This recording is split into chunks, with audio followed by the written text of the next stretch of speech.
Well, I think history is the only laboratory we have for studying the world. The past tells us that the world didn't have to be the way it is. American society has been very fortunate in the last century. We made some really good decisions. Let's look back and understand those decisions, and that's how we can learn. And I think that's how every policymaker thinks. So we might as well be more rigorous about it. That's why we should study and think about this. Well, I grew up in a family that's part Indian immigrant from the Indian subcontinent and part Russian Jewish immigrant. And so I'm the American dream in a sense. I used to love to read historical fiction, and I just love those stories, and I love learning about that. But I never thought about it really as historical fiction. I thought about it as understanding the world, understanding the past and the present. I've published 5 books, 3 books that are single-authored by me, and then 2 books that are collections of documents and essays and things like that.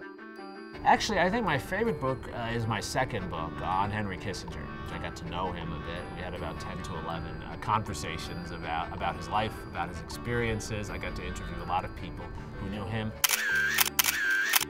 It taught me a lot as a person myself about how we're not just rational actors, how many other things motivate our activities.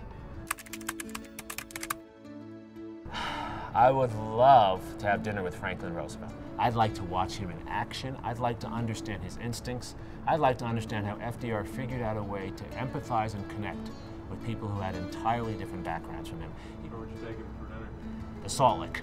Let's go sit outside, let's have some good barbecue, let's listen to some music, and let's just see him work the room. I'd love to watch that. I'd love to learn from that. I think we have an incredible opportunity as American citizens to affect the way our society is viewed for positive by making connections with people, but also learning about what it is we do that would be most interesting and effective in building partnerships with other societies. We do a bad job when we go into a society and we tell them, we're Americans, you should work with us on our terms. I say no, as powerful as we are, our strength and our capability is that we can be more flexible, we can be more thoughtful, we can be the better partnership builders if we give ourselves a chance.